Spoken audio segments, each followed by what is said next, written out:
sad daddy, but where's the one for me? Rich or poor, I don't care who. If he hasn't got a million, then a half will do. Hi, I'm Buso. And I'm Mary, and welcome to the Art of Finding a Daddy, the basics. You want to start with a disclaimer? Yeah. Disclaimer? Yeah, we're not talking about old men. I mean, hi, Grandpa. But, Hi, Uncle. yeah. But if you're looking for a millionaire old man, this is not for you.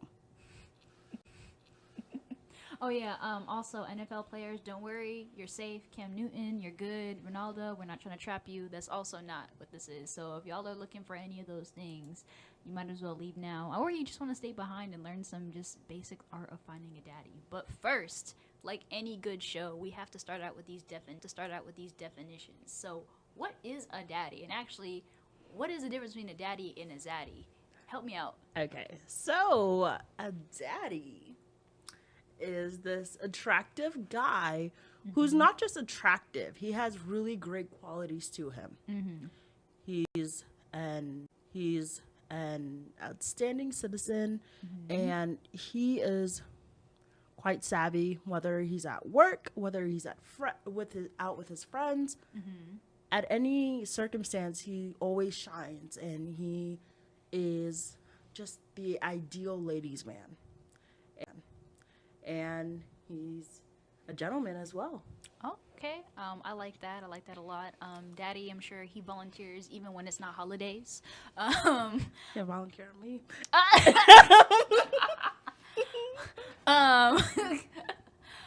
Should see what else. He's a fine individual. Would you say that Daddy carries BDE? Would you say that? What is BDE? Never mind. Big dogmatic energy. He goes to church. That's your definition. Okay. Well, as far as the zaddy goes, zaddy's a younger person. So, if I was younger than 18, I would definitely be calling a cute guy a zaddy. It's kind of like an ode to daddy, but like a little younger, more sleek, and he dresses nicely, and he's all about those nice shoes and a fresh outfit. I mean, daddies do have those, but when you're in high school, you actually have time to do all those things. Too much time in general. To college too, depending on where you at. You see those guys around. Freshmen or zaddies. We can all agree with that. When you were freshmen, yes, fellow freshmen or zaddies. Sorry, freshmen. We were all there before, but nah. Yeah, when you graduate, graduate to being a sophomore and a junior and a senior, then you can, if you earn it, you can be called a daddy. Not every man is a daddy. Disclaimer. Yo, facts. All right, and then I guess we're trying to find examples. Okay, I know like my iconic example, Idris Elba is definitely in the daddy career. Yes, it doesn't. Daddy, we already said this disclaimer. Don't have to be older, and I'm not saying that I would necessarily go out of my way and marry someone of Idris Elba's stature, but I'd say he's definitely a daddy. But zaddy, I guess, I don't know, Zayn Malik. Would that work? Yeah. Cares about how he dress. He's young. Yeah, he has like a young feeling, I think my daddy is definitely I like Game of Thrones. If you guys ever watched Game of Thrones, you guys know that some of the guys on there are really cute. They're so cute. Trying to get that Jon Snow. Jon Snow. Winter's coming. It literally is. But yeah, and I also like a lot of black men. I think black men are very attractive, and they're good for all of us. All right, that's good. David Beckham's also a daddy. And he's a literal daddy too. Oh yeah, y'all see. Oh yeah, y'all see him in that 3-piece suit at Meghan Markle's wedding. I think, right? Looking like a snack. Yo, I forgot he had it. I was like, wow, I'm stupid. Like, You're not stupid. like let your ex show up at your wedding looking like that. Like, yo, or I don't know if they dated, but like let someone who's like an extra on the wedding party. Let someone who's like an extra on the wedding party show up and look cleaner. Like, wow. And it doesn't really matter about your size because you could lose weight and still not be a daddy. Like, for instance, Gucci Mane. You know, people are like, oh, Gucci's the Gucci 2.0 right now. Yeah, I would argue that. I don't. Right now. Yeah, I would argue that. I don't know if I'm. But he's not a daddy. Not to me. But, you know, that's besides the point. He looked good. I mean, I do like hood rats. I mean, T.I. is always going to be daddy for me all day, every day. Even though he's married, I will never break up a marriage. Let me just say that. Disclaimer number 5. But he is cute. Okay. Okay? And, you know, that guy, the guy from Insecure, those guys on Lawrence. Insecure. They're all oh my fun. God, There's they're so Asian cute. Bae. There's Lawrence. I think you were team Lawrence for the looks. Team Lawrence for the looks. For a while, I was team Daniel, but then sometimes personality writes you all the way off someone's attraction list. So, Yeah, and then Girls Trip. oh, my Kofi Sarobi. He is young. so He's like 20. I think he cute. just turned 21, 22. 20. I think he just turned 21, 22. He was young as hell in that movie. He was looking like a snack. He always looks like a snack. He's never not looking like a snack. Like, why does he look grown? Is he? Yo, is he Nigerian? Because you were showing me the picture about like Nigerian guys claiming like they're trying to claim they're 18. Like, He's not Nigerian, okay? But Okay. he's hot, okay? But Okay. he's hot, No, he's okay? fine. He's hot and he's fun. he just looks really grown. I'm like, you He's know, melanated. highly melanated. I like that. Just need that energy. BD. Anyway, so we're also gonna talk today about finding yourself. About finding yourself. What does that mean, Mary? Can I go backpacking through Europe to find myself?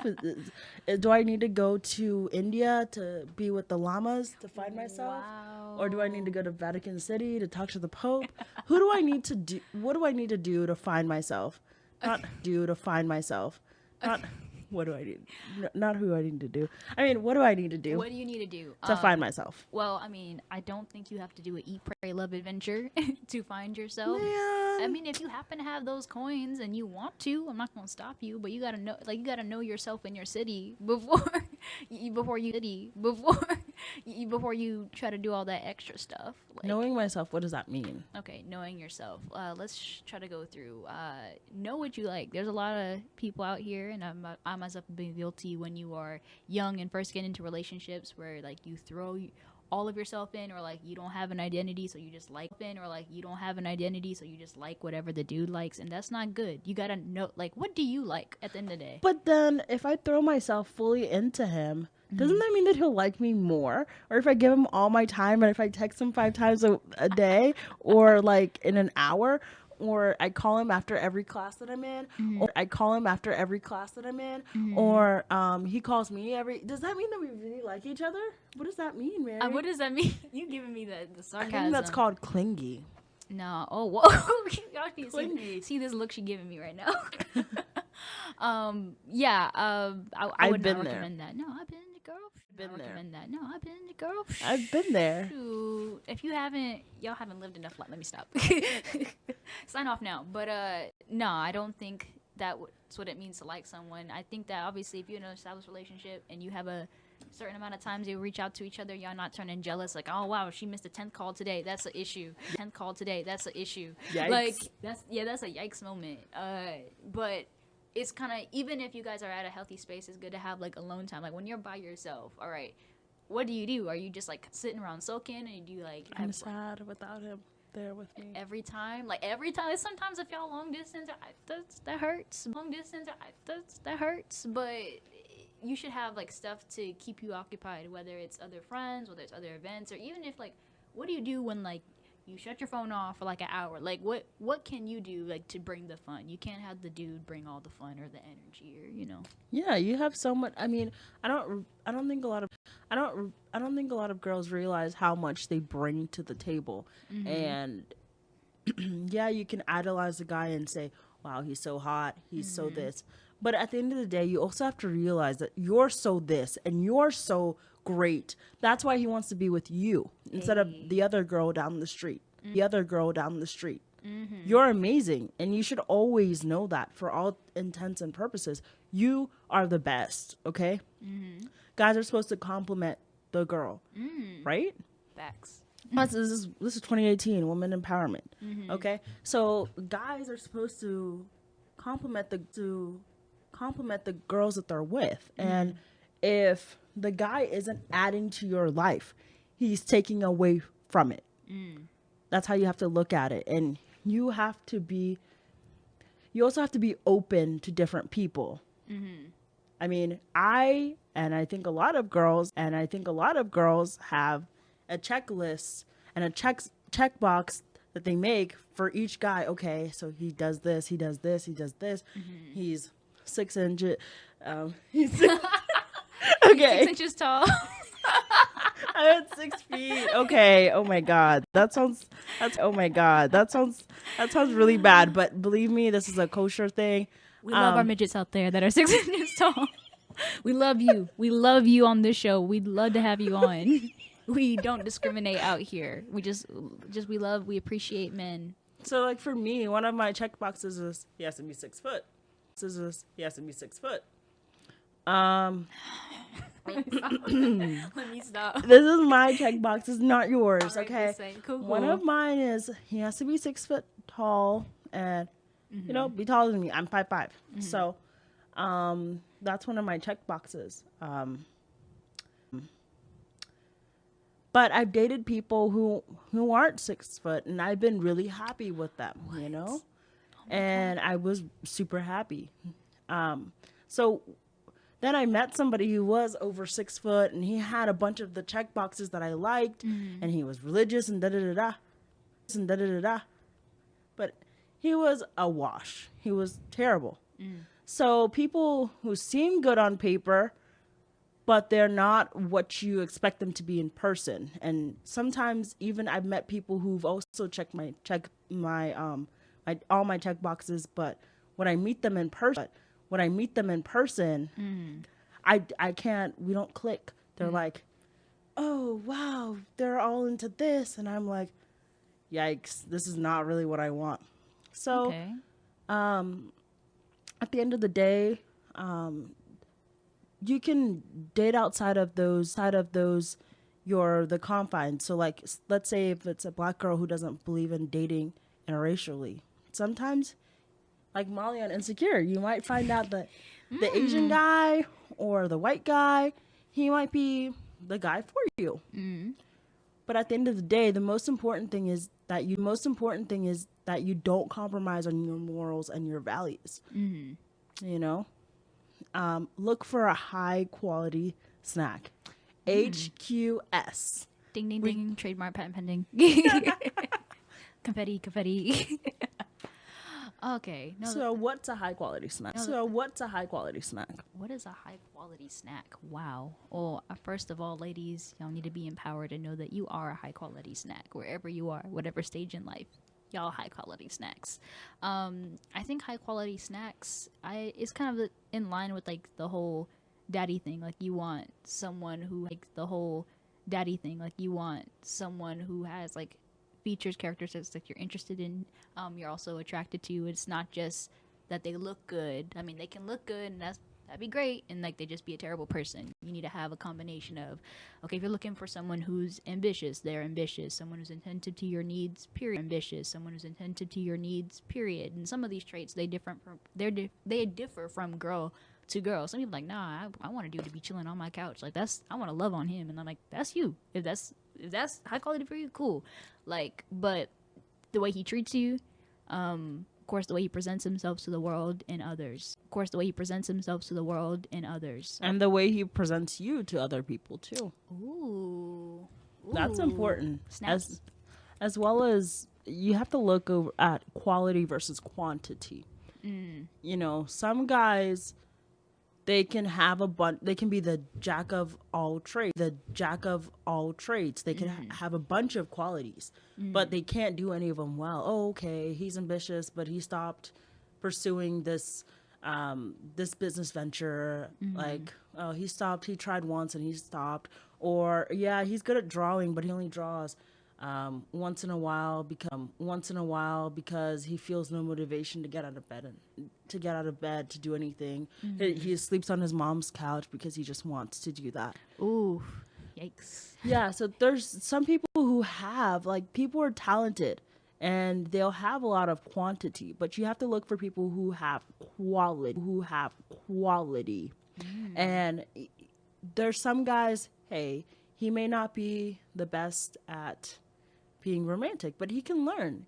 And he may not have all of the qualities that you want, but he's willing to work on them, work on his traits to be able to be a better daddy, high quality snack for you, you know? I like that. So what sets a HQS from a fuckboy?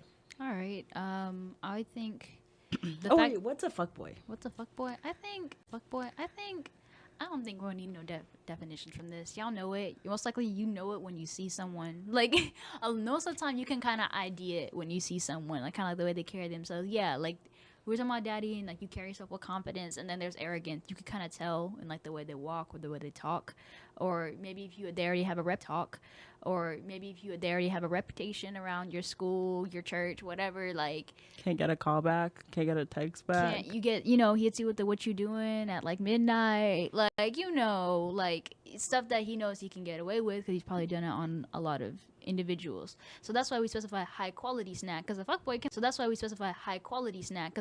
look like a snack. Any of these gentlemen, they can look like a snack. High quality snack is the separator.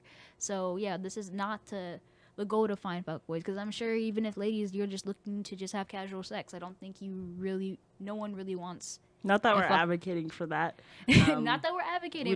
For that. Not that we're advocating. We don't advocate. If you choose to have sex in any way, shape, or form, we encourage you to use protection. Yeah, there we go. Trojan sponsor us. But but yeah, I'm saying that even if you are having casual sex, you don't necessarily want a fuckboy. I'm not saying you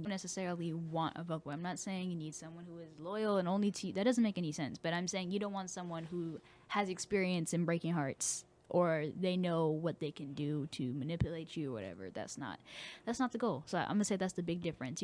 Most of the time you can ID. Even in the back of your mind, are you talking to your girlfriends? Like, you know what this is. And the last thing I want to say is that, second before the last thing, is that I think it's important that you have to look for a high quality snack or a man that is already packaged and ready to go. You are not going to sit there and wait for somebody to become a high quality snack. You're not going to wait for somebody to become a daddy, because that's going to be a waste of your time, your efforts. Amen. At the end of the day, we are here to empower you to find the right daddy for you. Not only find the right daddy for you, we're looking for daddies ourselves. So we're trying to find daddies for ourselves. And we've had lots of experiences throughout our years, and through this podcast you'll be able to see who we are as people and our opinions, and definitely we'll have some people chime in and we'll do some crazy stuff on this channel. And I hope you guys enjoy it. Welcome again to The Art of Finding a Daddy. Chapter 1, the basics.